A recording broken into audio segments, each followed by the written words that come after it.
Hello everybody, my name is Kai and welcome back to Warframe. Today we will be taking a look at Valkyr, specifically Valkyr Prime. Now if Baruch is the king of melee frames, then Valkyr is definitely the queen of other melee frames. While she does have her own fair share of issues, when built right, she absolutely demolishes the Steel Path and her talons are bar to none. So let's go hop into the sim and I can show you just why that is. And here we are in the sim. Before we get started though, let's just appreciate the absolute drip that the Rapala Syandana is on Valkyr. I mean, that fits so perfectly, and it is fantastic. But besides that, let's go over her abilities, starting with Ripline. Ripline is an awfully simple ability, as in it is literally just a grappling hook. It doesn't even really bring you that far. Obviously, you can chain it while you're midair, and you can swing with it. But like besides that, it's doesn't really do much. Oh yeah, it also pulls enemies towards you. While this is cool, I guess, I fail to see the actual reason to use this in any amount of gameplay. So yeah, for fun, it's there, and then you can also grapple enemies. But like again, I mean, kind of a meme. Getting to an actually good ability, we have Warcry, which is also her Helminth ability. Warcry does a lot of things. So, it gives you an armor increase, a speed decrease to nearby enemies, and a speed increase to your own melee weapon. So, enemies that are in range while you have this ability active will move slower, your melee weapons attack faster, and you get an armor increase, which is nice because Valkyr has a base armor of 700. So, a 90% increase gives you pretty much almost double your armor. The third ability on this build is Silence. Now, this is obviously not Valkyr's default ability. This is the Helminth from Banshee. Now, there are a bunch of reasons that we are using this. One, because later you will see in this build that Valkyr is pretty much invulnerable to all types of damage due to Hysteria and can kill pretty much everything besides one thing, which would be Violence the Acolyte. Now, Violence also has the capability to use Silence, which would then take away Valkyr's invulnerability given to her by Hysteria, and kind of make you just die very, very quickly. But the Acolytes cast their abilities at base stats with pretty much base range and everything, which means that if we have even just 0.5 more meters of range, which we do on this Silence, than Violence's Silence, we will silence him before he can silence us, thus meaning that we are practically invulnerable with this build. Besides that, Silence also gives us a damage increase to our claws, which you will see later. And then we get to the fun part of Valkyr Hysteria, or otherwise how you use her prime talons. So her talons are an exalted weapon. As you can see here, you can mod them separately. They are toggled by an ability. The talons do a couple things, or more specifically Hysteria. Hysteria makes you invulnerable. It also gives you lifesteal. That lifesteal is kind of weird because you are, again, invulnerable. Hysteria also has an energy per second drain that goes up the longer you use it. And then it also has a radial damage attack where you store up like 25% of the damage you take and deal it back on enemies when you uncast the ability. But the goal of this is to not have to uncast this. So that energy per second drain we want to manage. At default, it is 2.5 to 15. With this build, we have 1.96 to 11.76, which is a bit better through some other means that we will come to later in the video. Her kit sounds very, very simple, but due to some of our mod and augment choices, you will see that there is a lot more nuance to this build, so why don't we look at those right now? First thing I want you to take a look at is that we're using two augment mods here, one of those being Eternal War, which affects Warcry. Every time you get a kill with Eternal War, you get more duration for your Warcry, so we never need to recast this. The simplicity ends here with Savage Silence. Savage Silence states, incorrectly, that finisher damage is increased by 300% while Silence is active. What this fails to tell you is that when an enemy is first stunned by Silence's aura for 2 seconds, in those 2 seconds, any standing finisher damage, or stealth attack damage that you do, will also benefit from this, in quotes, finisher damage. So, the first 2 seconds that enemies are stunned, you will have 655% more damage. Now, this is only for the very first attack that you do, so if you melee an enemy again without them being stunned, or even within those first 2 seconds, you will not get the extra finisher damage. So your goal is to one-shot them through other means, which we will come to later. The rest of the build is relatively simple. We are using Combat Discipline because while you are under the effects of Hysteria, you cannot take damage. So even though you will not lose health from Combat Discipline, the effect is still taken into account by the game, which allows you to easily proc Arcane Avenger. This just at max rank gives you a flat 45% crit chance to your claws, which scales very, very well to allow you to hit infinite reds with some other statistic means. Vault Augmented gives us more ability strength, which increases our attack speed and speed decrease and armor increase from Warcry. Also increases the damage we get from Silence and the base damage we get from Hysteria, although this is kind of irrelevant. Equilibrium is here because we are using a Panzervolpaphyla in this build to generate pretty much infinite energies through Synth Deconstruct, Synth Fiber, and Viral Quills. Viral Quills will allow you to affect every enemy in the area with Viral, and then Synth Fiber allows you to pick up health orbs even when you're at max health, and Synth Deconstruct makes it so that enemies injured by companions through Viral Quills have a 25% chance to drop health orbs on kill. This means that as long as you get your Panzer to spread at least one thing of Viral, you will have pretty much infinite energy. That is important because when Hysteria stacks up, you will be losing 12 energy per second, and that is a very heavy drain. To make sure that we have a high cap, we will be using Archon or Primed Flow. Either or works. Use Primed if you have it because it's 1 point cheaper than this here. Now, Cutting Drift. Cutting Drift is used again because it gives us that more range on our Silence so that we can out-silence Violence when he uses his Silence. What a sentence. Transient Fortitude for more ability strength, paired with Intensify. Right here, I would recommend you actually use Umbral Intensify. There's no reason not to, but this comes with a default Matter Eye Polarity, and I did not want to have to Forma again for this, because I would need to Forma twice and have to drop this. And finally, to counteract the negative duration we get from Transient Fortitude, we use Prime Continuity. This also means we don't need to cast Silence as often, although this isn't really that big of a deal. And the extra duration does lower the drain on Hysteria by a little bit, which is nice. Moving on to her Talons, you will see that the Talons build is very, very simple. Prime Pressure Point for that base damage. The Talons have a ridiculous amount of base damage at 462. That's very great. Sacrificial Steel gives us an extra 110% critical chance, which brings us to 160. This paired with the, if you have a max rank Arcane Avenger, plus 45 will bring you to 205, which guarantees oranges and gives you the chance at reds at base. We use Gladiator Might and Organ Shatter to give us more critical chance. Status on the Talons is not great. Don't really build into those. And then I'm just using Prime Fever Strike and Shocking Touch. This at max rank gives you a hell of a lot more base damage, and this is just for Corrosive to deal with those armored targets.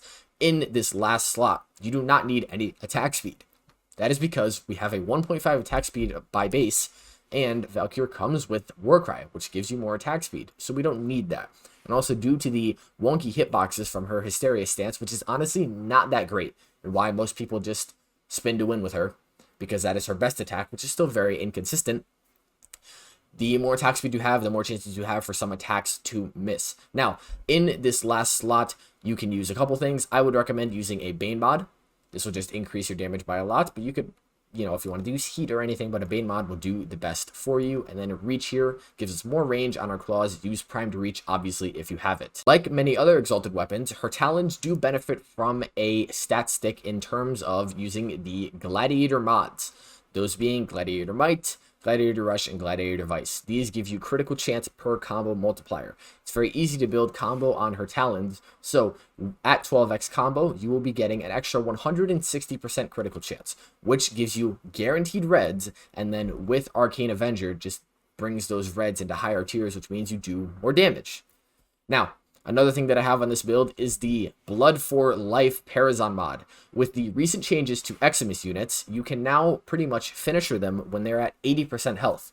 Valkyr Prime's Talons also have an equal distribution of Impact, Puncture, and Slash. Impact makes targets more vulnerable to finishers. So, when you are striking an Eximus unit and they have Overguard, you will be doing impact damage to them, which will mean that pretty much most of the time, the second you take away their Overguard, you can use a finisher on them, and then you will generate a hefty health orb, which through Equilibrium will give you a lot of energy.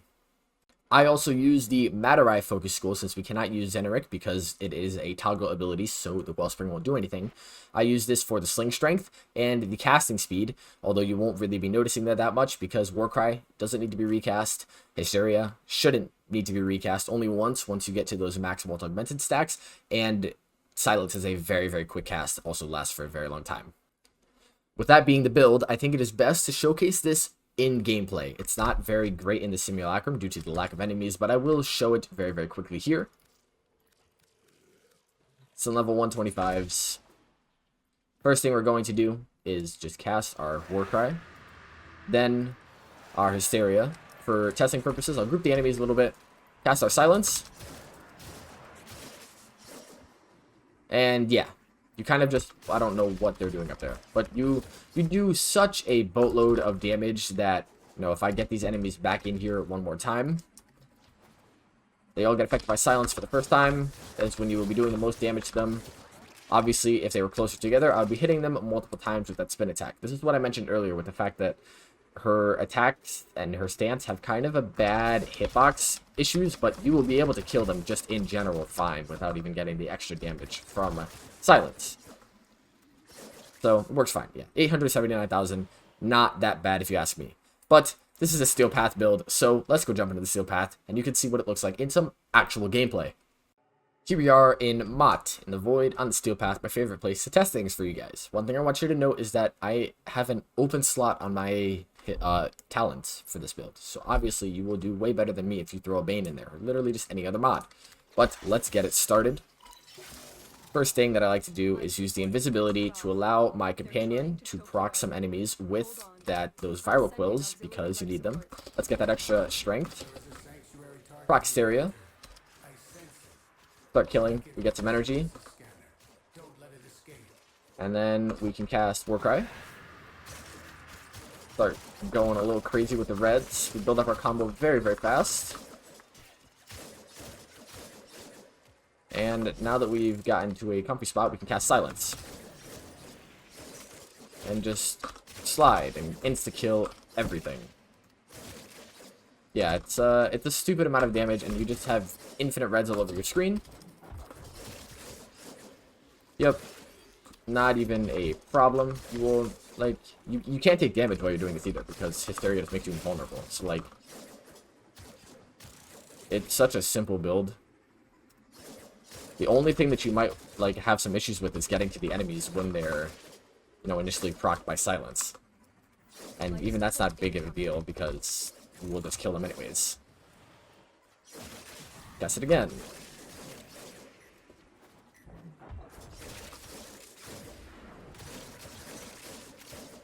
Acolytes are also not even an issue for her, as, like I stated before, silences Acolytes.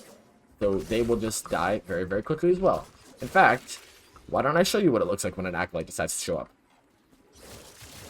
Actually, I just wanted to show you that real quick, because that was very, very satisfying.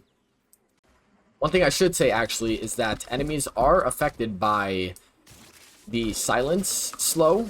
The Warcry slow affects how long they are affected by that, which is actually nice because it means that you can get that on them a little longer. And then here I'll just showcase the finishing the Exodus to give you lots and lots of energy. Life support on the way. You know, surprisingly, her hitbox for having such nice little 1.8 mil right there. For having such a odd hitbox, they can hit in-air units very, very well. Yeah.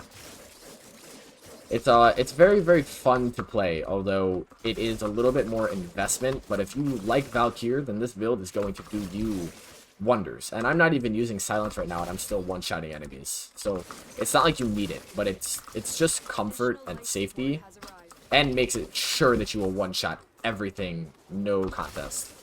Just as this weird little jump animation where she like does a bunch of flips. I honestly don't know why, because that's not even my double jump. Another reason why range mods, especially range mods such as Primed Reach, are really, really great, or even spring-loaded on Valkyr, is because you will be able to affect those enemies before they run out of the extra damage you get from Silence, which is nice, although not that huge of a deal, especially because if you really want to hit some enemies with it, you can re-proc it on them, because all that is required of you is for them to leave your radius and then walk back into it. So I'll silence them again with this here. Like this guy. Hit him with it again. Overall, just very, very safe and consistent is what I'd call this build. You won't really find many issues with it. An unfortunate side effect of having dogs is meaning that they come barging in right when violence spawns and start piquing your mic by barking very, very loudly. Although, if I was paying attention, I would have actually not died because my silence ran out just as they ran in, so I turned around and didn't notice. And yeah, unfortunate series of events. But regardless of that, you guys can see the obvious power in this build. Is Valkyr the best melee frame? I'd say no, actually, because Baroque exists, if you can even really call him a melee frame. She needs a bit of a rework to her stance. If you rework her stance and give her a different third ability, because her third ability is absolutely terrible, then I can honestly see her having some higher usage. It's great that her claws are just so good that you can even just use them and ignore the rest of her admittedly mediocre kit besides Warcry. But yeah, so that is this video, everyone. Thank you so much. We just hit 1,000 subs 2 days ago, and it is still absolutely mind-blowing to me that that's like a thing that I've done, a thing that we've done, because yeah, like, props to you guys. But I won't keep talking about this forever, even though I very well could. Thank you so much for watching, and I'll see you guys in the next one. Peace.